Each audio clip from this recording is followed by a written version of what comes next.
Hi guys, welcome to my channel. I'm Dana and this is Delighted to DIY.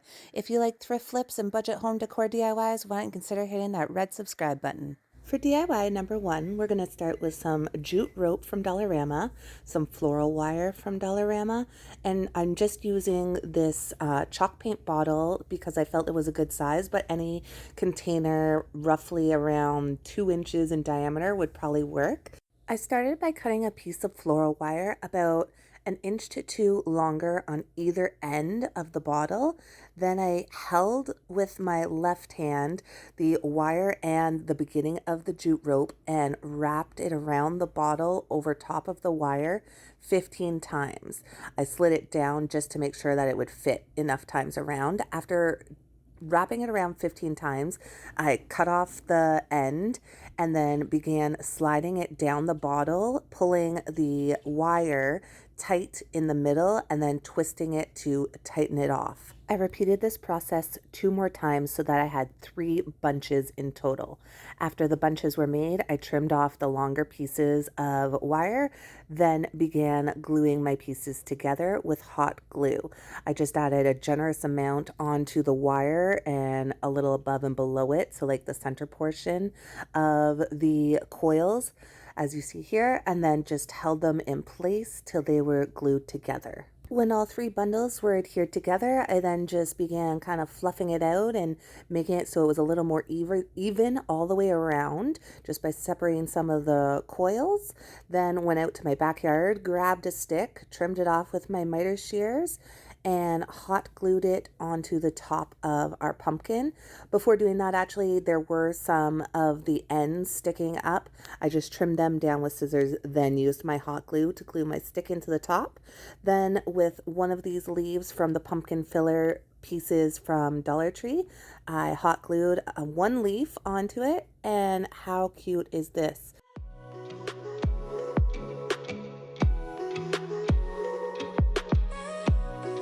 For DIY number 2, I started out with one of these chalkboard signs with a little wooden frame that I got from Dollar Tree, and I took my folk art home decor antique wax and stained the wooden frame. I brushed it on with a paintbrush, then just wiped it off with a paper towel. I just did little sections at a time and continued this all the way around. Because the edges of the frame came kind of unfinished, I just took a nail file from Dollar Tree and sanded them down to make them smoother, and then that way it prepared the surface for the stain and it wouldn't ruin my brush as I was going around.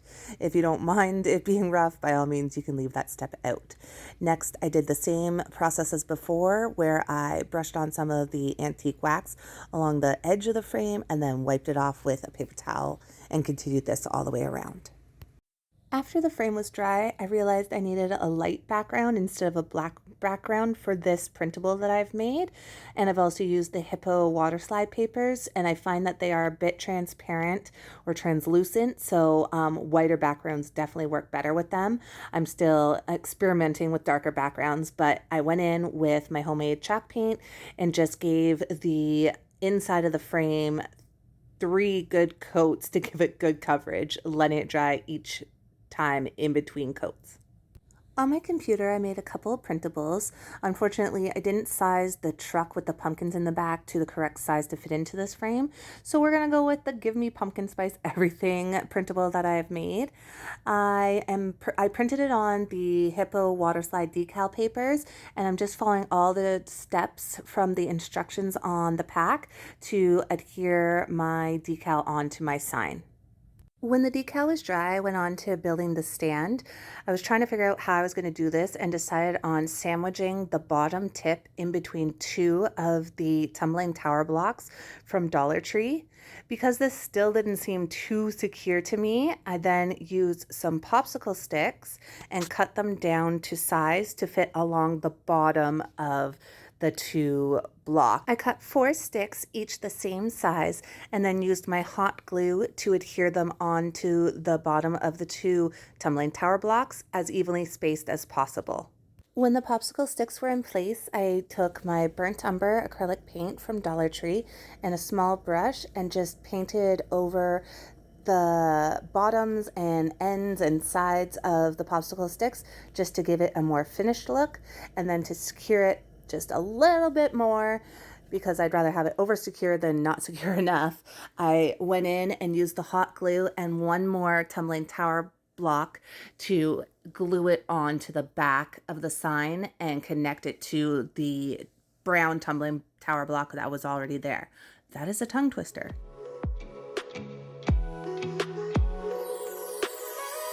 For DIY number 3, it is so quick, so easy, you blink, you may miss it. This is literally something anyone can do, but I think it is totally adorable. I started out with one of these glass bowls from Dollartree.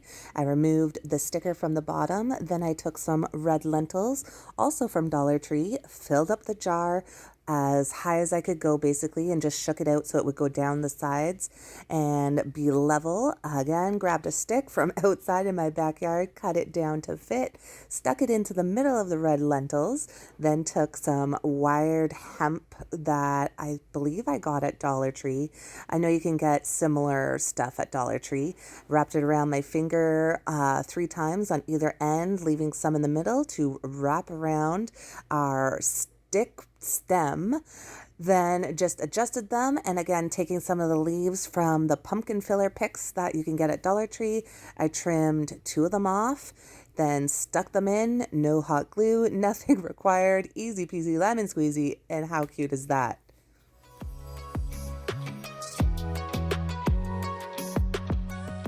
For DIY number 4, I started with one of these foam pumpkins from the Dollar Tree, some wired 2.5-inch wired ribbon from Michael's that I got at the end of last season, so it was on sale. Believe me, I would not spend $12.99 on a roll of ribbon.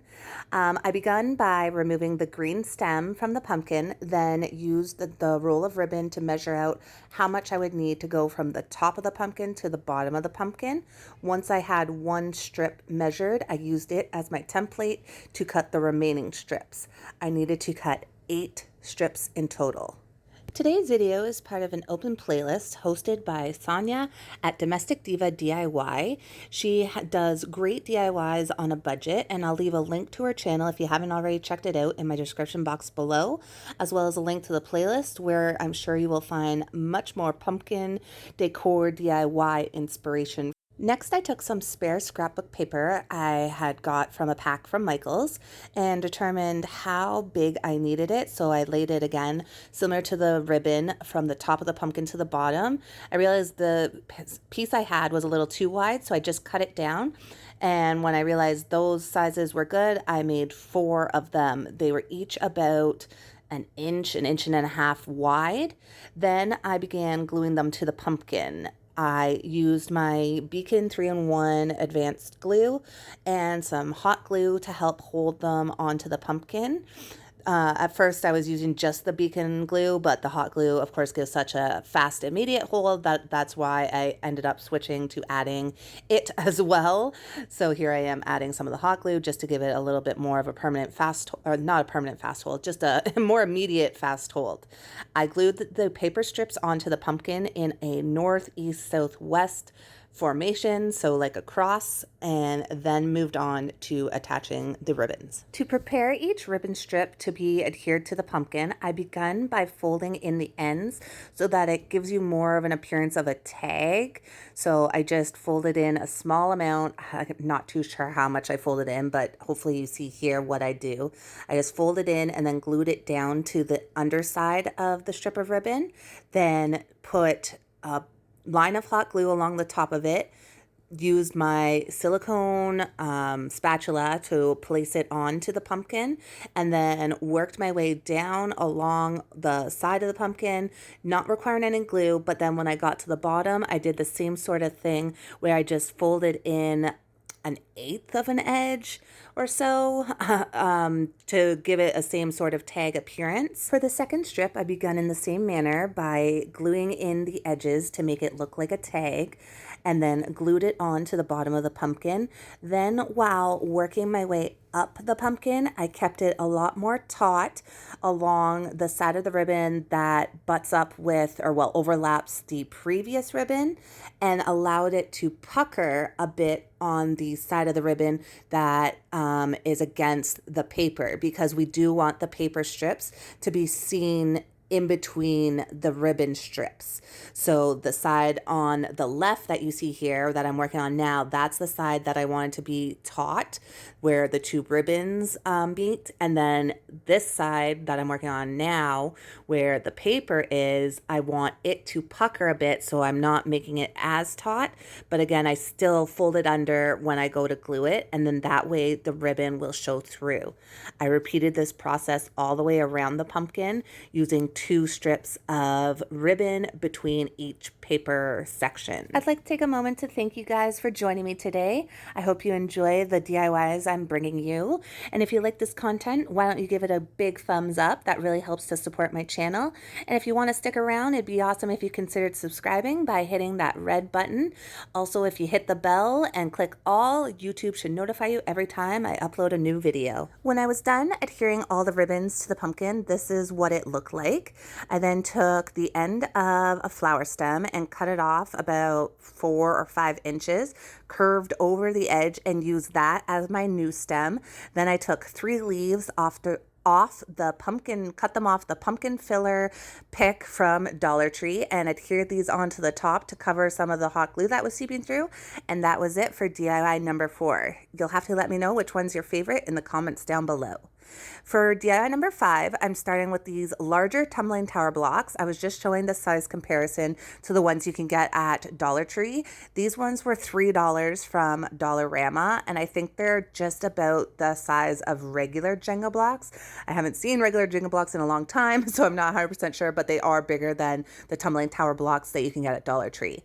So you will need 12, 13, 14, 15, 16, 17, 18. You will need 18 blocks for this project. I started by hot gluing them in sets of 3.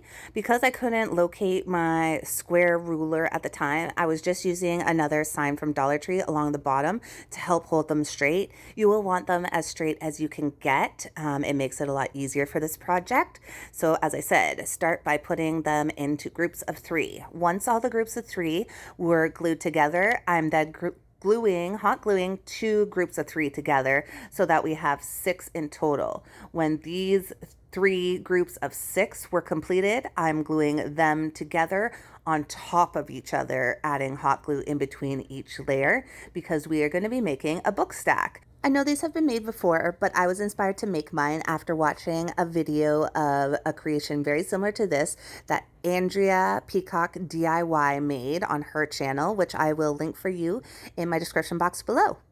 After my book stack was made, I took some spackling and I wanted to just cover the edges where the book stacks meet, so that way, or where the 2 sets of 3 meet, so that way it looked like one continuous book on each level rather than having that separation where the 2 blocks meet each other. I hope that makes sense. Hopefully you can see from what I'm doing, what I'm trying to explain.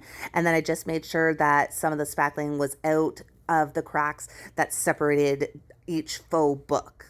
When that was dry, I gave it a quick sand, then began painting it with my DIY chalk paint. Once the paint was dry, I just went back in with my utility knife to give more definition to the separation of the faux books by scoring and kind of wiggling through each layer of book. I went around with some burnt umber acrylic paint and a small brush just to antique and distress the edges of the books. Then I made a printable that said "Happy Fall, Y'all," and printed it out on my Hippo water slide papers. I trimmed these out with my scissors after sealing them. You want to follow all the steps. If you haven't seen my video featuring these papers where I do explain the process of using them a little more, I'll link it for you in the cards above. Once I had cut down the decals to the size that I wanted, I began adhering them to the book stack. First, I place the decal into the bowl of water. I wait the allotted amount of time, rinsed, shook off any of the excess water, wet my surface, then brought the decal over to the book stack, placed it where I wanted it, then slowly slid out the backing paper. I then take some paper towel and use it to blot out or blot off the excess water and get out any of the water bubbles that are left under the decal. Then I repeated this for the next 2 words till all were adhered to my book stack. To embellish the book stacks, I took some jute twine from Dollar Tree and wrapped it around the left end of the book stacks, I think about 5 times. Then cut the end with my scissors and tied a simple bow on top. I just kind of rearranged the strings to where I liked, just using my thumb. Then with this little wooden embellishment pack that I got from Dollarama for $2, I picked out one of the leaves and used my burnt orange chalk paint from Craft Smart. I just gave it a rough coat, used the Beacon 3-in-1 Advanced Glue to glue it on top, and that is it. I really hope you like these DIYs today. You'll have to let me know what you thought of them in the comments below. And if you want to keep watching, I've picked out a couple videos I think you might like. As always, thanks for watching, and if you want to see more of this content, like more DIYs and thrift flips, why don't you consider hitting that big red subscribe button to be notified anytime I upload a new video. Bye!